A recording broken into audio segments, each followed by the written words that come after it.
Okay, let's get started. I've got a quick cup of tea here, and after a busy morning, and I hope that the volume's okay and everything.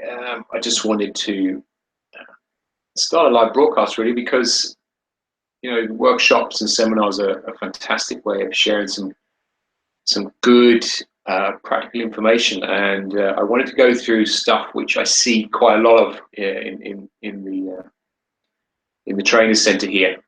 Stuff that folks, when they're starting out on trying to change and trying to start their health and fitness journey, that they may not have thought of. So many of us are bombarded with what we should be doing, the right and the wrong, the good and the bad, that we ignore things which have a far more encompassing way of dealing or setting up your diet in particular. So I'm going to address a few of these and hopefully shed some light on things that may not have been thought about when you first start out on the journey. Most of us start out with surfing this huge wave of motivation, and then they hit a bit of a barrier somewhere, and life gets in the way and so forth. And so I just want to outline a few things here that you may or may not have thought about, which can have a huge bearing on the outcome that you're looking to get. So first and foremost, I think when you accept that change is one of the hardest things you will ever do, again, that can be quite a relief to someone, because before you even pick up the phone to inquire about something or go online, if you look at the there's actually a model of change, and I'll use the Proshka model, which goes back to the early 80s. And there's actually, if I look here, there's 6 stages that folks will go through before they actually make long-lasting change and model behaviors, from pre-contemplation to contemplation to preparation to action to maintenance to relapse, which is a very important one, accepting that there's going to be a few speed bumps on the way and relapse.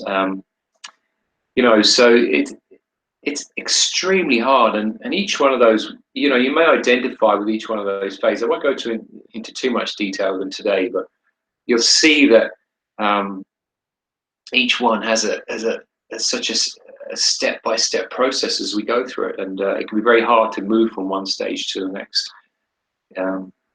So yeah, I mean, look, accept that just changes. This is going to be a hard process. It's going to take a lot of thought and digging and identifying what triggers there are, what barriers you face, and what skill set you need to make this happen. So accept change. Change is hard. Quick slurp of coffee.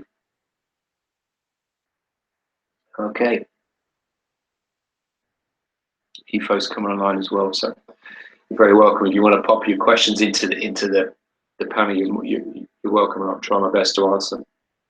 And then we have this idea of being ready, willing, and able, and it's something I learned off the precision nutrition material, which is excellent. So again, it goes back to this phase of change and maybe simplifies it, dilutes it down a bit to being ready. You've gone through a few of those phases of the change model. You're willing to do something about it, but then you're able. And I think this is where people really kind of struggle a little bit. Now, able, it kind of refers to your skill set. So if you look at nutrition, for example, you're going to know how to throw a meal together, sometimes in an instant, sometimes with a very small palette of ingredients. Can you do that? Also, if you look at your exercise habits, um, and your training regime, there is a difference between the two. Maybe we'll address that in another workshop. But with your training, you're looking at, okay, so how can I work out when I'm on the road? Can I work out if I have to be in a hotel? Can I work out or get a good training session and get the heart rate up and so forth in 10 minutes or 15 minutes with some bodyweight exercise? Do I know how to do them safely and effectively? And if not, then those are skills that have to be acquired and skills that have to be learned. There's plenty of resources for you to choose from to do that, but that there is the ready, willing, able mindset really helps with that, with that behavioural change approach. And then we have this kind of all or nothing mentality, right? So I liken this to kind of the January mindset, where you see folks, they go into the bookshop and they pick up the book from off the shelf, and whatever appeals to them, whatever grabs them. And what they're essentially asking you to do is change everything. Follow the blueprint as it is, a day-by-day or a step-by-step blueprint to results. Now, if you can do that, you are extremely lucky, because what they're actually asking you to do is chase about 1,000,001 rabbits that are all in this room. And hopefully, you'll chase. Now, what you'll hear testimonials from the folks that can do that, the success stories. You won't hear from the folks who fail at it, which is unfortunately the vast majority. And then you won't hear from the third group, which is the group that it makes them worse. It creates additional unhealthy relationships with food, and so on. So we have to be very, very careful in that, and approach this with a sensible mindset. There's no good or bad. There's no demonizing foods and so forth. It really is a case of looking where your weaknesses lie in terms of your nutrition. It's like an athlete. With an athlete, we find out, okay, where are they weak in terms of their strength or their endurance or their flexibility or whatever. With your diet, it's the same. You're kind of auditing where you are poor at. And if you can't cook or you burn water, then you need to go and source, you need to find the skill set to do that. So, and then it's making sure that we have that goal. And instead of trying to chase 15 rabbits, we pick one thing we know we can nail, and then we move on to that. And we nail that, and we move on to that. And we understand what it takes to actually do that and achieve that. So this all or nothing mentality, it just doesn't work. It's incredibly flawed. So, I was only chatting to someone today about, they were trying to do this, that, well, I've done this, I've done that, and I've sort of a breakfast out, and I'm drinking more water, and I'm getting to the gym 3 times a week, and so on. For each one of those behaviors requires about 10 steps before you even actually get to doing it. So you multiply that up, and suddenly you've got this, it's a pretty overwhelming scenario you find yourself in, and it can be very, very disheartening. Then if you find yourself, you've fallen, or you've hit the hurdle, and which happens in the most cases. So just be very, very mindful of that. Go at it from the chase one rabbit at a time mentality, and you will succeed, I guarantee it. And make sure it's something you can nail. Make your goalposts ginormous, rather than here saying you're going to go, say for instance you're going to go gluten-free. Does anyone know how actually hard that is? And does anyone know if you need to do that or not? But yet it's been touted as the cure for everything. Well, I can tell you now, that's just not the case. All right. You may need it, you might not, but it's going to require blood tests. And how many of us have done that? Very, very few. All right. So then we look at the kind of the behavioural awareness. For instance, most of us, there's a huge convenience market out there for a reason, because we're eating on the go all the time. Our eating habits, our eating structures, our eating routines, meal times with the family have become incredibly disjointed. And it's one thing I have in my home. There's no screens at mealtime, and that's for a reason, because I wanted to get it back to the whole connection of engage with your food. And I find when I'm looking at food records and when I'm chatting with my clients and so forth about, how hard it is to actually get the family to eat together nowadays, because there's so much going on, and the work habits change. But it's something you cannot overlook. You cannot overlook if you're looking to get healthy, lose a bit of weight, burn a bit of fat. It's incredibly flawed, because it goes back to this whole mindfulness, and there are tons of behavioural studies about this, which really, hit the message home that if you eat in front of the, if you eat distracted, you're not going to engage with your food, you're going to feel hungry later. You eat food a lot faster, and therefore the brain and the body doesn't get that signals that you've actually eaten anything, or the signals become disrupted. So, become a mindfulness, and we actually give folks a mindful eating journal, which they use, and to great effect. They just find that they slow down a little bit. They make time for their food. They engage with their food better, and they feel less full. So that constant craving for sugar and quick fixes is gone. It dissipates. So it's one tool of many that you can use, but it's a very effective one. Which leads on to that kind of 80% forward. Again, referring back to precision nutrition, this is what I've used from the precision nutrition material. Eating to your 80% full, which really works. And I use my wife for an example. I was just sitting there going, I now get you. I get why you're in such great shape, and because she generally eats what she wants, and she exercises well, but she always leaves something on her plate. And it's up to me as the vulture to come swooping around and take that. No, but I'm only joking. It does happen sometimes, because food is good and I enjoy my food. But she eats until she's just so in tune with her appetite signals that she lets it lie. So it's very important to just be very, very mindful of that, and say, okay, don't eat until you're absolutely stuffed. That kind of what we call the restaurant mindset, where you're eating to get your money's worth. It's food is there to be engaged, and again, that relationship with food, it needs to be practiced. So then the next thing I suppose we look at is your environment. And making sure your environment is conducive for you to actually get results and not be tested every time you set foot in the kitchen. If you have treats at eye level, you have treats all around the house. You're going to end up eating them, or you're going to keep testing yourself, which is another stress for thinking about food. We want to make our lives a little bit easier here, not add tests around the kitchen or tests around the home. So if you know that your kryptonite is chocolate, don't bring it into the home. I'm not saying never eat it, but put a few barriers into place. We know that if you crave something, to say you're never going to eat it again is futile. It's a losing battle. So what I think is best if you just don't have them in your home, all right? And never say you're never going to eat it, because that's ridiculous. But things like chocolate and things which are so readily available, you can't go anywhere without being faced with checkouts and garages and so forth. But have them in your home, where it's supposed to be a little bit of a safe haven, where you are control of your environment, I think is and something maybe worth exploring. So just be mindful of that, because when you go into something like your kitchen or where there's food, your senses are on red alert. You're heightened, your smells and the whole factor getting ready for mealtime will just, you'll end up start picking. So it's, or you'll be tested, and your willpower will be tested in that respect.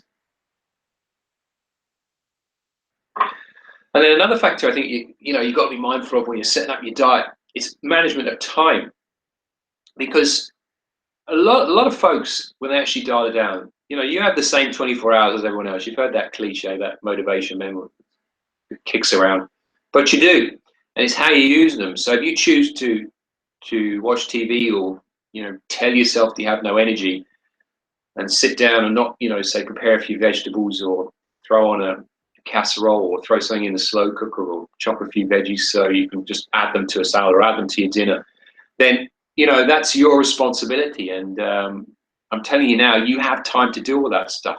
Likewise, 10-15 minute walk instead of mindless chatting at work will do you far better, and just get those steps up, because again, it just boils down to time management. So another useful exercise too is actually just audit your time. Write down every half-hour segment throughout the day. You're going to spend the most proportion of that sleeping.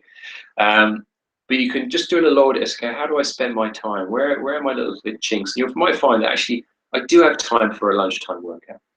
I do have time when I come home, or before I pick up the kids, or to get a half an hour gym session in. I do have time to prepare some meals for the following day. I do have time to 10-15 minutes to chop a few veggies or make up a lunch for the following day. I do have time at the weekend to do a hobby or play some sport somewhere in the week. I do have time. You have time, okay? It's just where you choose to spend it and how you manage that time. Because you don't need a lot of time to actually make this work. It doesn't have to be exhaustive where you're, on the button all for 24 hours a day. Far from it. And I've had a mum of two who had a very stressful job. She was a single mum of two, and she was fine, was sacred, and the only time she had was at lunchtime. But she nailed it because that was the only time, the only window she had to make use of it and get that training in. So look where those little windows of opportunity are, and then stick to them. Make a little point with yourself, or a point with someone, a friend, coach, or colleague, whatever, family, friend. It's irrelevant who, but make that a point with yourself and do your damnedest to stick to it. Treat it like a doctor's appointment or a dentist appointment. Which leads on the final one, which is your social, which is your support network, social support network. Again, I had a mum who failed, unfortunately. She didn't get the results she was looking for. And the way it transpired was the husband was working late, but whatever the way they negotiate the arrangement, he could never get home in time to ensure she got out for the training session or for even a walk, because it was too late. It was too dark, and she didn't feel comfortable doing a run. So it's very important that you have support, and you have a level of social support that can hold you accountable, can give you ideas, can give you that level of feedback, can allow you to stick to times that you need to get out and train or share recipes with just a group. And I think that's why that's what we do here. We know that we know that you're not stupid, and that you should be eating better, and you know what to eat by and large. It's the implementation of it that people struggle with. And I think that's the level of accountability that folks need. So like, we ask people to fill out a food record every week, and we ask people to hand it back into us so that we can then coach. And I have a big expression: don't tell me, show me. Because you can get folks who, I've had a fantastic week of eating, I've done really well, which is great, and I'm all for that, all encouragement of that. But show me, because there might be something which is, again, scupping your efforts or still needs to be worked on. And and that's what that level of kind of objectivity allows you to do. So if you are involved in a process, coaching process, then be objective about it. Track something, measure something, hold yourself accountable, record something, and you'll just get so much more out of it. So yeah, look, just a quick recap. Just accept that change is hard. There are things like being ready, willing, and able. Do you have the skill set to actually achieve what you're looking to do? If not, then find the skills, learn the skills. It's worth the investment. It'll be with you for life. Understand that because change is hard, an all or nothing approach doesn't work. Chase that one rabbit at a time. Find out what you need to do and make it almost, remember the goalposts, we want them this wide, not this wide, so we can ensure we hit the goal all the time. And then, look at your environment. Is it set up for success? Are you mindfully eating? Are you engaged with your food? Are you, sitting down at meal times and taking your time? Are you enjoying your food? Do you have a healthy relationship with food? Are they good, bad foods you're not quite sure about? Really worth doing them? Do I need to do something like gluten-free? Do I need to do a low-carb approach? Do I need to be ketogenic? Do I need to do any of that? Or do I need to look 64,000 foot view up here and say, well, actually, it's my behaviors that are scuppering my efforts. It's me as an individual. I'm self-sabotaging every time I start this whole journey, because I can't manage my time, or I can't get out to do this, or, I can make better use of things. So there's so many things that, you need to think about. Have we touched on, bread or carbs or proteins or fat? No, we haven't. And, I could go on about this all day, because essentially what I find in my practice, what I find in the gym here, is that, this is where people need to start. This is where they actually need to look first and foremost. It's not with food groups or meal plans. It's actually getting a grip as to you, the individual, and you as the person, and what's going on in here, and what's going on at home, in your environment, and your support systems. Because without them, it's largely futile. So look, hope that's helped. I'll do a few more of these, and I'll post this up. So if you have any questions, I'll stay on here for a couple of minutes, and we can kick on. Coffee's gone a bit cold. Yeah. All right.